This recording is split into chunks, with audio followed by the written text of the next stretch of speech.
Hi, this is Wendy Sweet. I'm so glad to have you here, and I'm sorry I'm late. We appreciate for you hanging out for us today.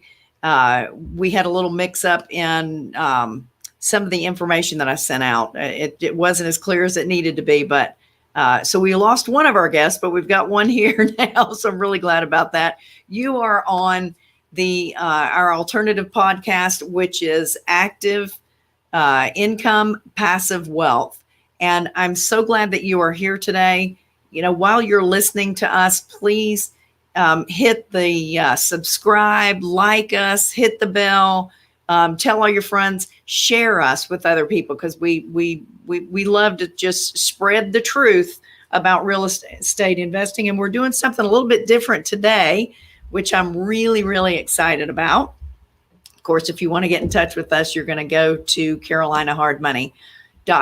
If you are a lender, just click on the lender tab. If you want to learn more about hard money, just click about hard money borrowing. Just click on the borrower tab, and we can get that information out to you. So thank you so much. And while we're talking to, absolutely ask questions. You can do that in the chat. It could be down at the bottom of your screen or over to the side of the screen. It just depends on what platform you're watching us on.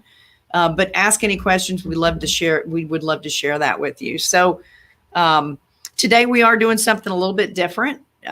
You all have listened to us enough to know that we really care about building the kingdom of God, and we're not only doing that through our company, but we participate in everything we possibly can to spread the word. And you may or may not have heard that I kind of have a heart for Africa, Tanzania in particular, and the Maasai people. And we have just the pleasure of having a guest on today that is actually going over to Africa. And last time I was there, I think we ministered in front of maybe 150 to 200 people out there in the desert. And we're adding zeros to that. On this trip, we expect up to 3,500 people on this next trip. And we're really, really excited about it. But I really wanted to take some time so that we could share with you what's going on over there. You know, we've had such a difficult year.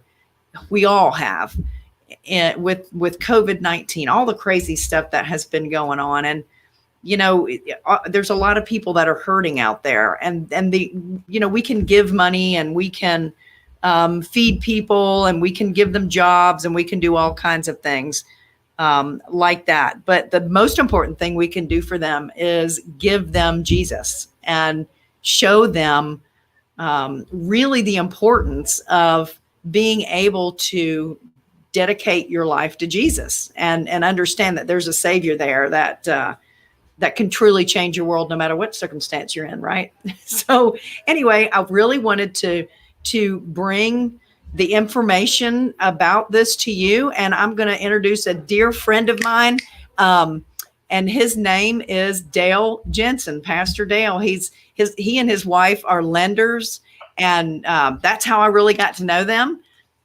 They've become very dear friends of mine, and Dale is heading up the trip over there this time, right, Dale? Well, I don't know about heading it up, but I'm part of it. And a big part of it. Actually, his wife, Sue, is the one heading up everything. She's the go-getter. That's right. And Sue was on the show just a few weeks ago as one of our lenders, talking about lending and why she got into it. And that's really interesting, really interesting story. So if you get a chance, you need to look at that show. In fact, we can probably find what number show that is if you want to go back and look at it. But Dale, I would love for you to just take a little bit of time and tell us, give us your testimony. Tell us how you got started, and really in being a believer, about your church in New York, and just give us a little bit of your life. So I came from an atheistic family. So I didn't grow up with Christian tradition or anything. In fact, morals were pretty poor. And through a lot of circumstances, I was confronted with my own pride, my own anger. I was driving a motorcycle about 55 miles an hour, hit water planed, and I knew I was going to hit a car, and I didn't figure I was going to make it out of it. And some people had witnessed to me and shared Christ with me. So I kind of did one of those shotgun prayers. I said, God, if you're real, and you get me out of this, I'll seek you. And I hit the car going 55, slid for about 100 yards, got knocked out, was raining like crazy. And when I came to, there was about 200 people around me that thought I was dead. They had called the ambulance. It was there. And I didn't have a scratch on me. I didn't have a bruise. I didn't have a broken bone. I had nothing. And I got up and I was just shaken that I was out of this without being hurt. And I started thinking, well, maybe God's real and maybe he really is who he says he is. But I was going to school at the time. And when I got through school, all my friends had told me, you're the most brilliant motorcycle rider ever. Nobody's ever been able to do this. And so by the end of the day, I was pumped up like a Christmas turkey. And I thought, there is no God. It's all me. It was my skill. It was my ability. About 2 to 3 weeks later, I'm on another motorcycle with another guy on the back of my bike, 45 miles an hour, mountain turns, and the lady's coming down the hill, Buick Electra on my side of the road, 45 miles an hour, and I hit her head on. And you would think I'd go right through the windshield. My bike went underneath the car, and instead I got shoved with my friend up a hill about 200 feet up the hill, straight up from the car, which was physically impossible. And we must have got knocked out because when we came to, we said, how did we get here? And all I saw was my bike was mangled the second time. Ran down the hill, cussing and swearing, I'm gonna rip this lady out of the car. And I swear I heard an audible voice, and this is what it said: no more chances. Wow. And dropped to my knees, and that was the beginning of my journey with Christ. And since then, I've probably been in about 40 different nations, ministering in different capacities, planted 6 different churches, and I've seen the miraculous hand of God every step of the way. That's amazing. That's absolutely amazing. And I love that it had to happen twice. Some of us are thick-headed.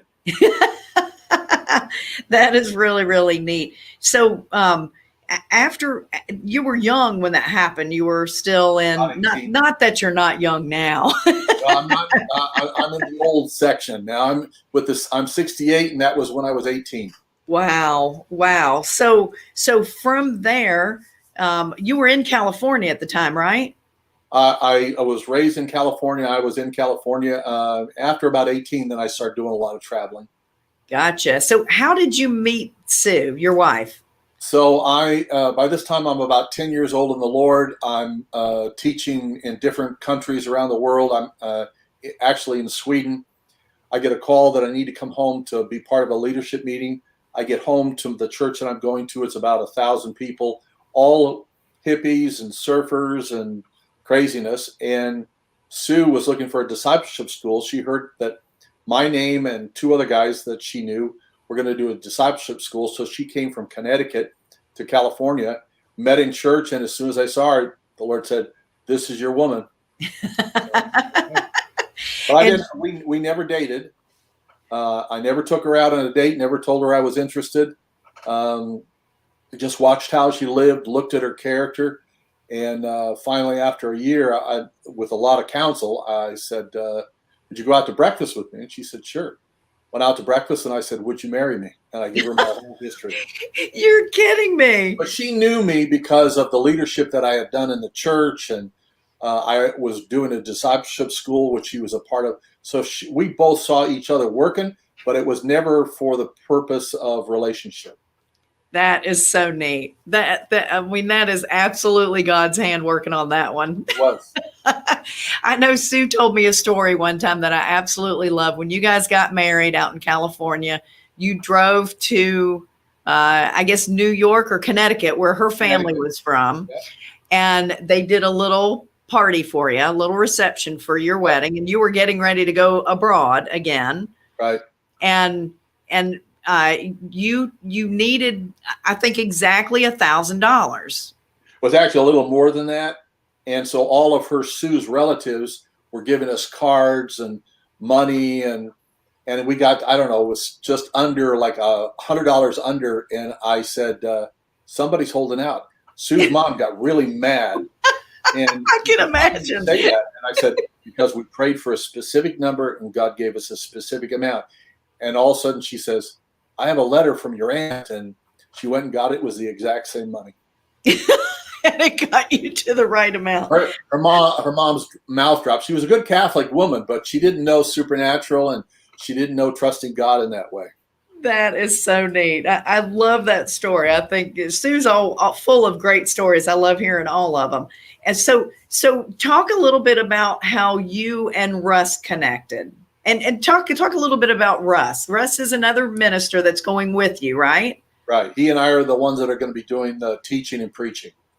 So I had a church in New York. The church had been going for about 8 years, and got a call that said, you ought to meet my cousin, or I can't even remember what relationship it was. And he said, let me put him on the phone. So he put him on the phone. He was in New York. I talked to him for about 10 minutes. I said, I'd like to meet you. Let's get together and talk. So we met, and instantly there was a bond. I don't trust people real fast. I need to get to know them. But there was something I knew about his character and about who he was. And that started a journey that we've known each other now for like 35 years. He considers me his spiritual dad, even though I'm 10 years younger than him. We've ministered all around the world together. He has a ministry called Joshua Nations. It takes a 3-year Bible college into third world countries that you can plug in so people can learn to trust the word, learn to read the word, and be changed. So we've done lots of stuff together. Can you tell the story about how he got a hold of that program? Yeah, it's I'm sure I don't get all the details right, but Russ works in a lot of third world countries, but never in any Spanish countries. It's mostly Eastern Europe and Asia. And he's on this plane. He's going to a conference. I think it was down somewhere in Dallas somewhere. And his son works for United Airlines, so it gets him free airline tickets. And he was in first class, and he was sitting next to this really nice lady. She's all dressed out. And she says, so what do you do for work? And he says, well, I'm a missionary. I do these different things. And she says, just a second, opens up her briefcase, hands him a DVD. And she said, I want to give you a 3-year Bible course that my husband and I took 40 years to develop, and we just translated it into Spanish. And Russ says, well, I really don't need that. You should give it to somebody else because I don't deal with Spanish people. She said, trust me, you will. He gets off the plane, goes to the conference. You know, as everybody's doing, they're asking God to reveal themselves and show them what they want to do for the next year. And he sits next to this little Spanish guy. Comes to find out this man had ministered all through Central America. He was Puerto Rican, had huge crusades of 25, 35, 50,000. People getting healed, people getting saved. And he was living in Colorado, walked out of a Dunkin' Donut, hit his head on an abutment on the ground, and he was in a coma. They were going to pull the plug because they thought he was going to die after a number of months. And he came to, but he couldn't remember who he was, where he was, or nothing. And so for the next 5 to 7 years, he's just an angry little guy who can't figure out who he is, doesn't even know his own wife. Wow. And there's a couple down in Texas who they're not big leaders, they're not elders, they're not pastors. They were in a prayer meeting, and the Lord said, go up to Denver, Colorado. You're going to go to this little Bible study, and you're going to lay your hands on this. Is grabbing me right now. You're going to lay your hands on this little man, and he's going to be healed. Out of obedience, they go up to Denver. They find this little Bible study, and he would never go in public. But this one night, he says to his wife, I'll go, but leave me alone. He's in the corner of the room. They go in there. They lay hands. Instantly, he's healed. He remembers everything. Wow. But now he's an old man. He doesn't know how to minister. He says, God, I can't go out this way. I need to minister. So he finds a way to minister down in Cuba. This has to be like 10 years ago or so. and he's down in Cuba. He's trying to do the work, but he doesn't have the energy anymore. He's at this conference where Russ is, and he's been praying, God, give me one man who will change this country. Russ is right there, and he entreats Russ to come to Cuba. And since that time, Russ has graduated, I think, 47,000 students. Wow. In Cuba, who have all gone through this 3-year course. And revival's happening. It's all underground. The government is not really privy to what's going on, but it's a grassroots thing. And that's what Russ has been involved in probably for the last 10, 15 years. Wow. That's incredible. What an incredible story. What a great story. I've been to Cuba. I love that place. It's really, really, it's just amazing. And it's so different than any other place you'll go, because it's like going back into the 50s. It's just. Yeah, except now it looks like World War II. It's so devastated. Yeah, it's sad. Now, and you've been to Cuba, right? You've been doing work over there. Yep. Ministered there. It was great being amongst those people. They're so hungry. Every service that I taught in, there would be about 8 government informants to rat on me if I said anything about the government. Wow. So, but it was great. I mean, we had people packing these churches out and hanging on the windows outside trying to listen to the word of God. It's amazing when you go to countries like this who have very little, and when they get anything that's right from the heart of God, they're just hungry for it. Yeah. In America, we take things for granted too much. Yes, we do. And I think what we've been through, going through COVID this year, I think it's been a great opportunity for people to get to know the Lord and to just have to press into Him. Yep. Because of all the stress and just everything that's been happening. I think it's been a blessing for us. I know it's caused a lot of terrible things for a lot of people. I mean, including in my own family, but I think it's been a blessing for us as a nation to have this presented in front of us, because it's forcing the closet Christians to step out and stop being lukewarm.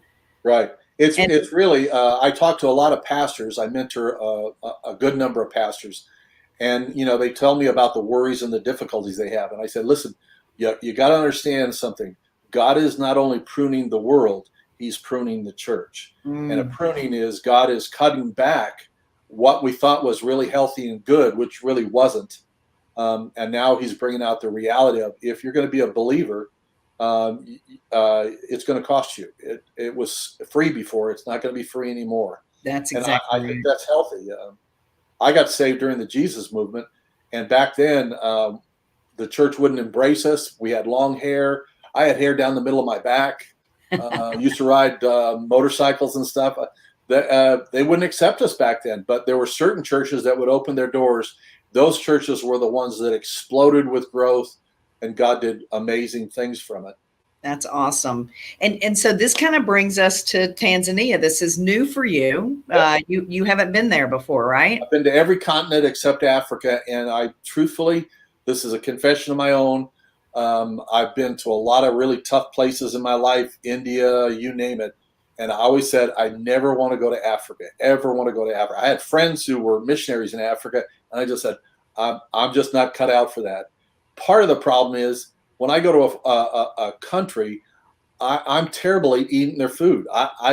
Sue will eat everything. She'll eat anything. Me, peanut butter and jelly, and I'm okay. But other than that, it's hard for me. So when I go, I'm not going because, oh wow, I want to go to another country. It's because I really believe that that's what God's told me to do. So Sue brought up the issue of Tanzania because you guys went last year, and I immediately just said no. And when you hear the voice of God come into your head, it says, the Lord just said, why? And I just said, Lord, you know why. You know why I don't want to go there. I'm 68 years old. I'm past my prime. You send the young people out there to do this. And I said, what happens if I go to Africa and I die? Then this, honest to God, this is what God speaks to me the way I understand. He says, "What a way to go." Oh, wow. So I Wow. said, "All right, I'll go." That's amazing. Sometimes when the Lord speaks to us, we say no, but He knows our hearts. He knows what we want to do, and like you, we want to advance the kingdom.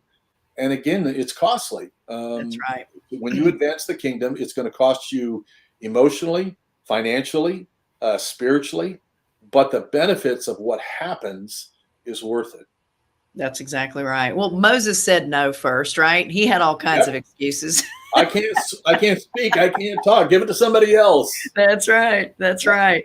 Well, I never really wanted to go to Africa either. It was never it wasn't just in my mind or in my heart that I really would like to go to Africa. I I want to never, go to a poor place. yeah, it just wasn't, it wasn't a big drive for me. But when Darren Brocklebank, who really started this whole thing with us, when he came back from Africa, he was literally glowing.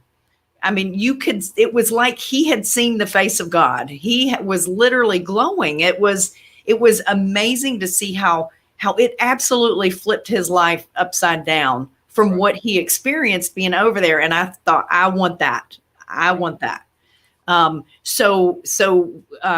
We went to Africa, June, about a year and a half ago. And then again, this past December. And, the stories that have happened from being over there are just mind blowing. When we went to the Maasai village, we were really supposed to just meet with a few, small villages that would be maybe 30, 40 people. We ended up having, it was over 200 people that showed up at this tiny, tiny little church just to worship with us. Right. And our Jeep got stuck. We had all kinds of things going on, and the people were just thirsty to hear about Jesus, just thirsty for it, standing in lines. They were even outside of this little church because they couldn't fit in. Right.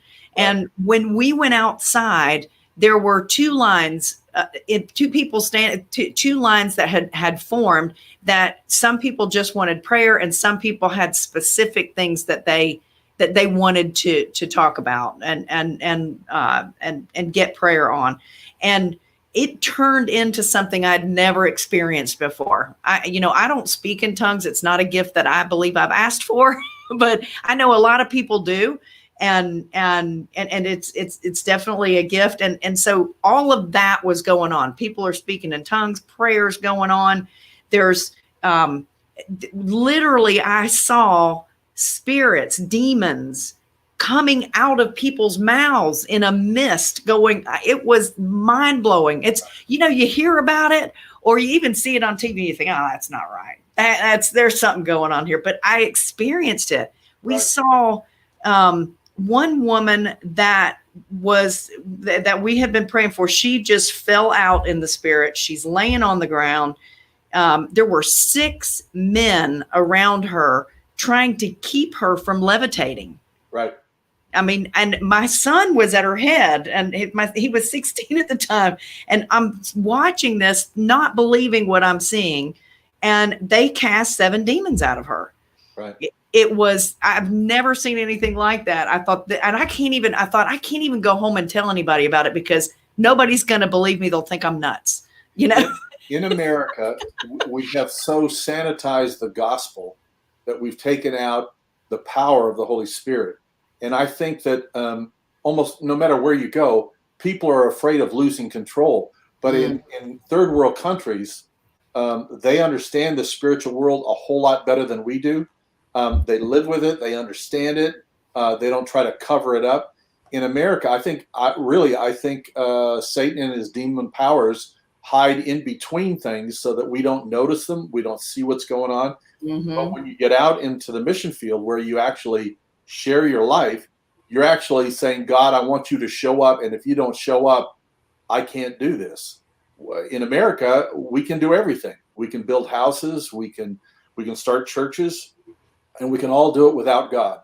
And unfortunately, there's a lot of ministries that are running, and they're not running on the power of God. But when you go to these third world countries, now the rubber meets the road, Right. and you really get exposed. When I first got saved, I think it was in the first year that I got saved, I'm working with this one youth pastor. We're teaching karate to about 40 kids. So both of us are in very good shape, and we're trying to cast demons out of this one girl. Her parents was a witch and a warlock, and they were in, I think it was in Cleveland, and they were having seances to try to keep their daughter, from turning to Christianity. This young girl of about maybe 16 years old was throwing us across the room. I had never experienced like that. I understand then that the supernatural is far different than what we think. But you read the Gospels, every time you turn around, it's Jesus is healing somebody. Mm-hmm. Jesus is casting a demon out of somebody. That was normal. And people said, well, where does this authority come from? Well, it came from God. Right. If we want the authority of God, we have to put ourselves out there. Absolutely. It's really exciting too that you are going to Tanzania. So this time you're going back to the desert. And that's the other thing too, is these people live in little tiny huts made of mud and sticks, literally. That's what they live in. And they don't have television, so they're not watching Ernest Angsley on TV. They're not making any of this up. It's real. So that's where you're going. It's truly in the middle of a desert, like 50 miles out in Ngora desert. You're going to be out there, and instead of having the 200 to 300 people, we're expecting possibly 3,500 people that will be coming all from the different desert villages that they live in to come and hear the word. Right. So can you give me, and I know it's all really kind of shooting from the hip, and I know there's plans put in place, but you have to just go to where the Spirit leads you when you're doing this. What is it that you have planned for this trip? So one of the things that is, both Russ and I have been on the mission field a lot. One of the things that we really don't like is where you come and you bring all kinds of Americans and money, and you invest in setting up these crusades, and then you have all these people respond to the gospel, and then you leave. And then what happens is, and it happens in America too, but it's not quite the same.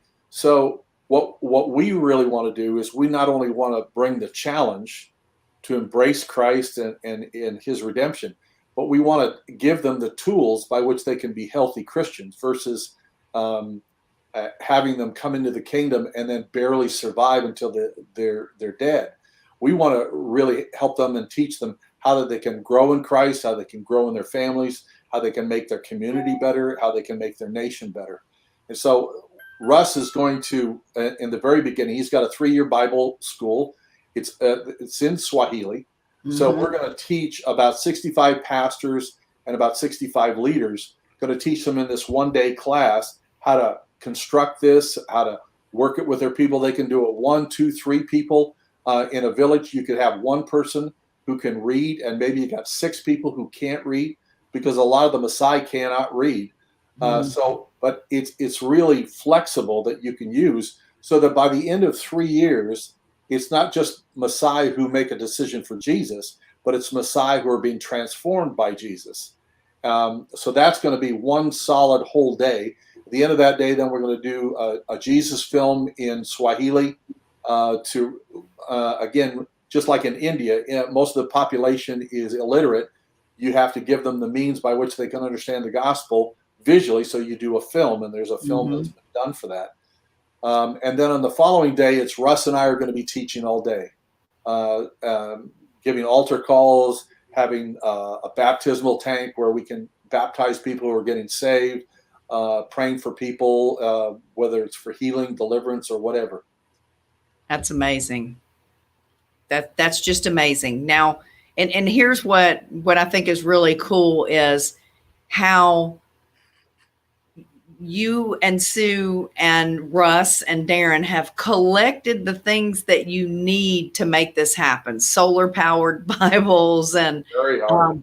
It's just, It's crazy. The logistics of doing a 2 to 3 day conference is mind blowing. And plus, we're doing it with translators over the phone, over WhatsApp, they're trying to figure out what we're saying, and we're trying to figure out what they're saying, and we're kind of trying to put them all together. And well, how do we build a stage, and where can we build a stage, and can we get water, and how many cows do we have to butcher to feed the people, and all that kind of stuff.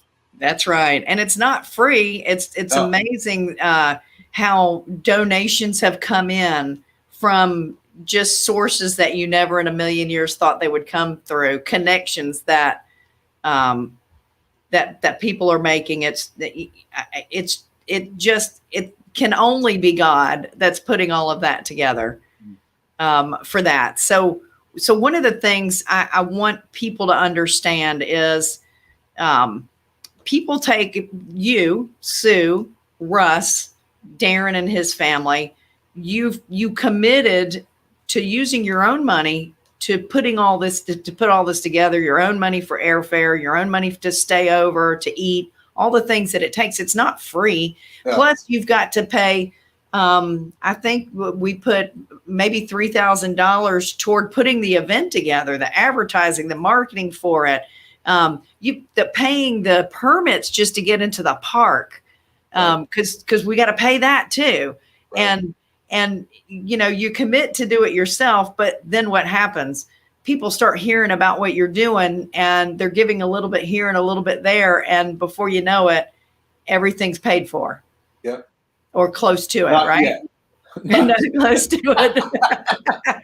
Well, the other thing that I think is important too, is this is over Christmas time. And I think we all have a desire to make sure that we get those kids some kind of a Christmas present, because this is also wrapped up with an orphanage, which is what got us over there in the first place. Right. Shalom Orphanage in Tanzania. So, and there's, I don't know, close to 100 kids there that, you know, they don't have families. So giving them a Christmas gift would be a great thing to do. So, you have a GoFundMe page set up, right? I have a GoFundMe page. Our goal is about $8,000 because that's what we figure for us personally. It's going to be somewhere around there. Russ is being financed by the mission group that he works with. So his is paid, but he's bringing his grandson as well. Oh, wonderful. Aaron is pumping a lot of money that he's got from different people. If I could just make this one comment, I have a really good friend who he's a very wealthy man. He's probably worth about $80 million. And when we talk, I spent quite a bit of time with him. He says, you know, one of the hard things for people who have money is they want to give to the church, but oftentimes the church won't let them have any influence about what they're giving their money to. Right. So I think on something like this, people who are making money, they resonate that, okay, I actually can be part of a plan that makes this happen. Mm-hmm. What Sue and I put, I put my postings out about there's our kids. Yeah, so people can partner with us to make this happen, because it doesn't happen because one person or two people or three people get together. It's when the body of Christ as the body work together to help make this happen, because some people can make money and some people can go. I just wrote an article on sacrifice usually is inconvenient. In almost every situation, whether it's going to a mission field or sending money, it's inconvenient. It puts a stress on us. But I think it clarifies whether we really believe that Jesus is worth it or not. Mm-hmm. That's exactly right. That's exactly right. So do you know your GoFundMe page, how people can get to it? I don't actually have the address, but it's on Sue's Facebook page. So I mean, when I put out a copy, I put out posts about it on my Facebook page. There's links to the GoFundMe page as well. In fact, usually about Monday, I put a new article about going to Tanzania. I've been doing it for about the last 8 weeks, so that people that are partnering with us can see what we're doing, how we're going to do it, what we're looking for. Just this last week, one of the translators got into a motorcycle accident, hurt both of his arms. Mm-hmm. The last part of this week, another guy who was a great translator got in a motorcycle accident. Both of his hands are bandaged up. And yet these guys are telling us, oh, we really believe that Jesus is going to come through. We've got spiritual warfare right now. We just need to break through. And There it is right there. There's your GoFundMe page. Yeah, Can great. we biggie size that to see how we might be able to get to it? Now, I really don't like this picture that Sue put up because they cut my head off. Well, it's so God can pour more intelligence inside of there. Yeah, I guess he was afraid to show what was inside. I don't know. So it's there is a GoFundMe.com /F/ there. They did it for us. Great. So Great. There's the link that you can go to donate. We really would love to have some money to, of course, help pay for this event, but to get those kids some Christmas gifts would be really, really awesome. Sue and Heather are going to go into the local town and buy the kids all kinds of stuff once we get there. Yeah, that's and it's great. And that picture of the front porch with the kids on the front porch, that we spend so much time on that front porch. It's a whole lot bigger than you think it is. We eat out there, we worship out there.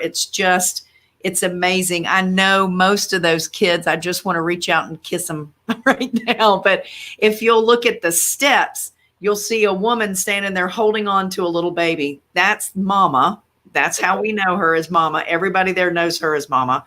And she had a dream, literally a dream, that she would run an orphanage. She's the mother of I think 5 kids. They're all grown.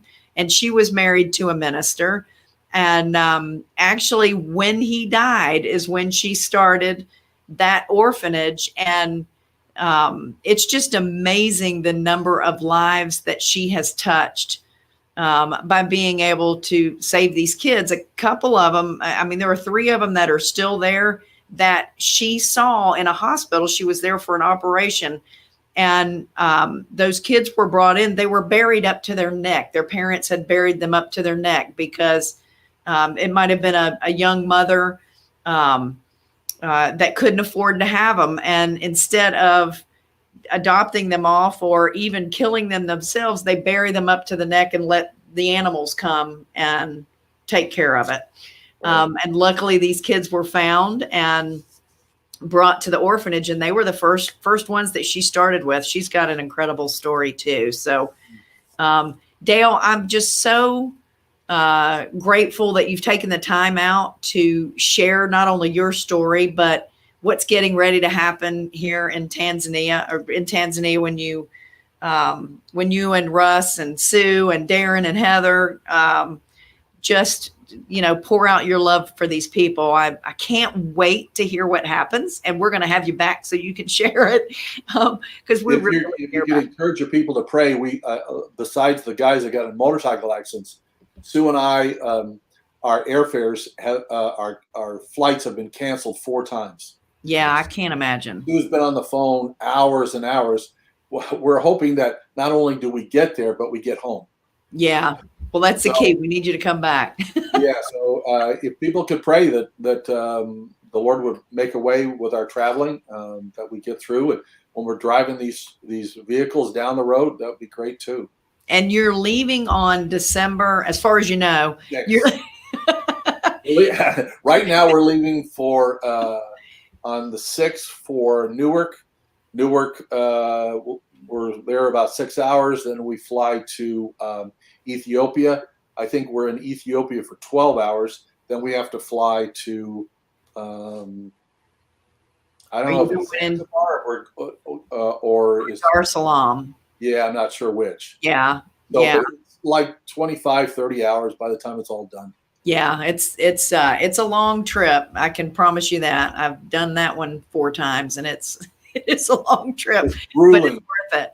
It's worth it. Yeah, well worth it. So again, if for some reason you can't give online with this GoFundMe and you want to give later, maybe we would, we'll take your money because we're going back and we will use it over and over again.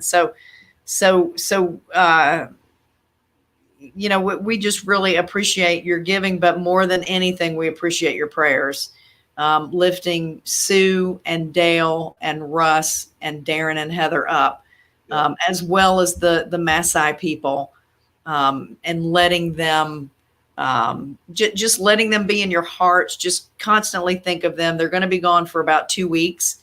And we really, really appreciate anything you can do. Dale, again, thank you so much. Thanks. And, I hate to say we wish you the best. We will, but we'll be praying. Pray the best. You are the best. We'll be praying for you constantly. Thanks. All right. Thank you so much, Dale. All right. Folks, if you want to learn anything more about this trip, or you want to give anything after the trip, or later on, if you can't do it before they leave, that's fine. You can always contact us here, Wendy at carolinahardmoney.com. I can give you ways that you can donate. If you are interested in doing a loan or lending on a loan, just go to carolinahardmoney.com. You can click on the borrower tab if you want to borrow. You can click on the lender tab if you're interested in lending. Again, Dale, we wish you the best. Don't forget to like, share, and subscribe. Tell all your friends about this, and we'll see you next week. Bye-bye.